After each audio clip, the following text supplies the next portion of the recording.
시청자 여러분 안녕하십니까? VOA 뉴스투데이 시작합니다. 미국 국무부가 한국을 초토화시키겠다며 위협적 언사를 한 북한 김정은 국무위원장에 대해 적대적 언사의 수위가 고조되고 있는데 실망스럽다고 비판했습니다. 백악관은 북한과 러시아의 지속적인 군사 협력을 지적하면서 예의주시하고 있다고 강조했습니다. 첫 소식 함지아 기자가 보도합니다. 미국 국무부 대변인은 최근 북한의 김정은 국무위원장이 무력 사용 시 대한민국을 초토화하겠다고 위협한 데 대한 VOA의 논평 요청에 김 위원장의 발언은 적대적 수사라고 지적했습니다. 그러면서 우리는 북한이 지속적으로 대화를 거부하고 한국을 향한 적대적 수사의 수위를 고조시키는 것에 실망하고 있다고 밝히고 한반도의 항구적 평화 달성을 위해 한국과 북한의 협력이 중요하다고 강조했습니다. 국무부 대변인은 또 북한이 한국의 무력 사용을 전제로 위협을 고조시키고 자신들의 행동은 미국과 한국의 긴장 고조 행위에 대한 대응이라고 주장한 데 대해서는 억지 주장이라고 일축했습니다. 북한의 미사일 발사가 단지 미한일 군사훈련에 대한 대응일 뿐이라는 주장은 정직하지 못한 것으로 거부한다고 밝힌 것입니다. 그러면서 이것은 미국과 한국이 지난 2022년 8월 대규모 훈련을 재개했을 때 이미 북한은 그해 대륙간 탄도미사일 ICBM을 6차례에 걸쳐 발사했고 핵실험장 재건 노력을 진행 중이었다는 사실에서 잘 드러난다고 비판했습니다. 이런 가운데 백악관은 북한과 러시아의 지속적인 군사협력에 대해 비판하면서 관련 활동을 예의주시할 것임을 분명히 했습니다. We have talked a long time about the relationship between Russia and the DPRK and the way that Russia finds ways to evade sanctions and to continue to do business with North Korea, and they have at least expressed publicly some sort of interest in sharing goals and objectives in the region. We're watching this very, very closely. 커비 조정관은 이어 팔레스타인 무장정파 하마스의 북한제 무기 사용 증거가 공개된 것과 관련한 질문을 받았습니다. 커비 조정관은 자신은 북한과 하마스 사이의 군사적 협력과 관련해 어떤 징후도 알지 못하고 보지 못했다고 말해 하마스가 북한제 무기를 어떤 경로로 사용하고 있는지에 대한 답변을 유보했습니다. 앞서 지난달 28일 이스라엘 방위군의 적 무기 수집 부대 부사령관인 이단 샤론 캐틀러 중령은 VOA와의 단독 인터뷰에서 하마스가 북한제 F-7 로켓 추진체를 대전차 로켓에 장착해 북한 부품으로 신무기를 만들고 있다고 밝혔습니다. VOA 뉴스 함지아입니다. 새해 들어 처음 열린 유엔 안전보장이사회 우크라이나 전쟁 회의에서 북한과 러시아의 무기거래 문제가 정면으로 다뤄졌습니다. 올해부터 비상임 이사국 활동을 시작한 한국과 함께 미국과 일본 등 이사국들은 러시아가 북한에서 조달한 미사일로 우크라이나를 공격하고 있다며 강력히 비판했습니다. 조은정 기자가 보도합니다. 뉴욕 유엔 본부에서 열린 우크라이나 전쟁 관련 안보리 회의에서 로버트 우드 유엔 주재 미국 차석 대사는 러시아와 북한의 무기 거래에 대해 강하게 비판했습니다. Russian forces have now used DPRK ballistic missiles in Ukraine several times. We expect Russia will use additional missiles to destroy more of Ukraine's critical infrastructure and kill Ukrainian civilians. 우드 차석 대사는 그러면서 북한산 무기 조달은 안보리 결의 위반이라며 끔찍한 우크라이나 사태를 해결하려면 러시아의 안보리 결의 위반 문제를 해결해야 한다고 역설했습니다. 한국의 황중국 유엔 대사는 북한이 우크라이나를 핵무기 탑재가 가능한 미사일의 시험 장소로 이용하고 있다고 지적했습니다. 또 북한 미사일의 구체적인 사거리를 밝히면서 한반도 안보에 대한 심각한 위협이라고 강조했습니다. Some experts assess that the missiles fired into Ukraine are KN-23, which the DPRK claims can deliver nuclear warheads. For the ROK, this comes as a clear and present demonstration of the existential threat. One of the missiles flew 460 kilometers, exactly the same distance between Wonsan, a typical DPRK missile launch site, and Busan, the largest port city of the ROK. From the ROK standpoint, it amounts to a simulated attack. 일본의 야마자키 카즈유키 유엔 대사는 역시 북러 무기 거래의 위험성을 지적했습니다.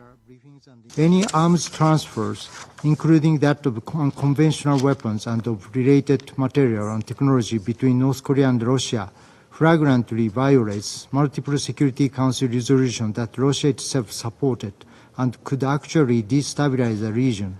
It is a totally outrageous situation that the international community is demanding the observance of Security Council resolutions by a permanent member of the Security Council.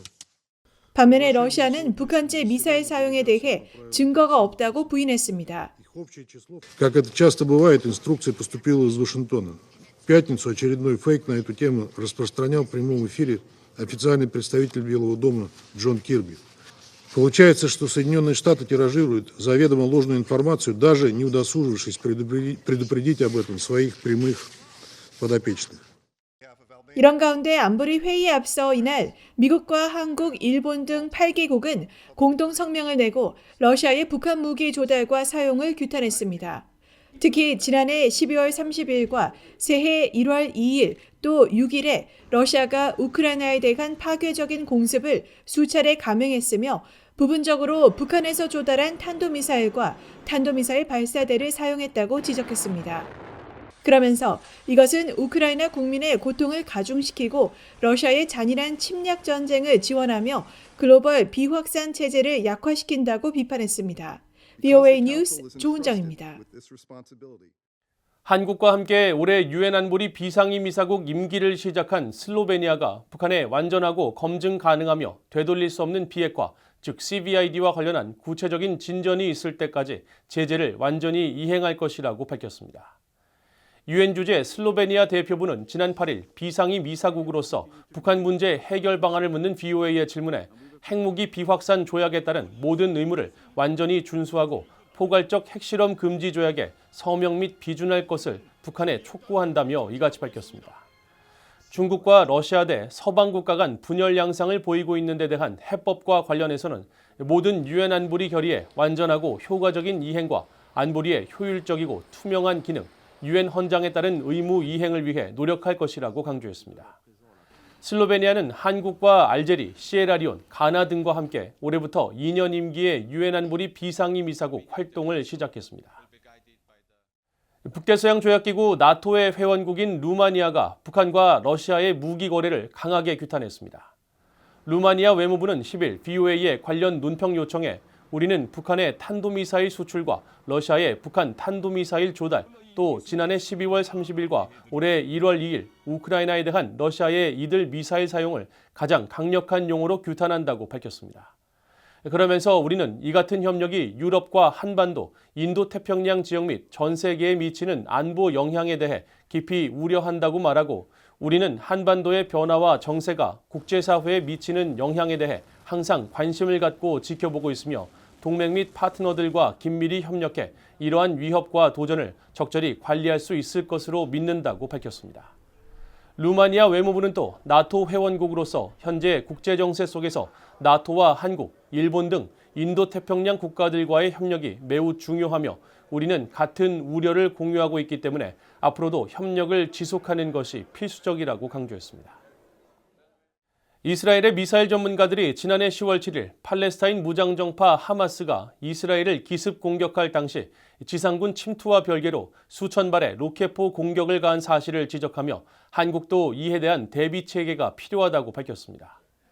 탈 인바르 전 이스라엘 피셔 항공우주전략연구소 소장은 최근 이스라엘에서 VOA와 만나 북한과 매우 가깝고 도심이 매우 밀집돼 있는 한국 서울은 북한 로켓에 대한 임박한 위협에 놓여 있다고 평가했습니다.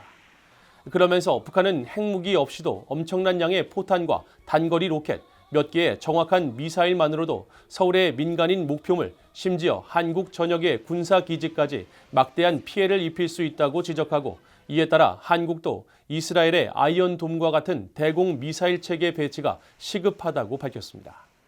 인바르 전 소장은 이어 이스라엘이 하마스로부터 로켓 공격을 받을 당시 아이언돔이 제대로 작동하지 않았다는 일각의 지적을 근거 없는 낭설이라며 당시 아이언돔은 90% 이상에 달하는 하마스의 로켓을 요격했다고 밝혔습니다.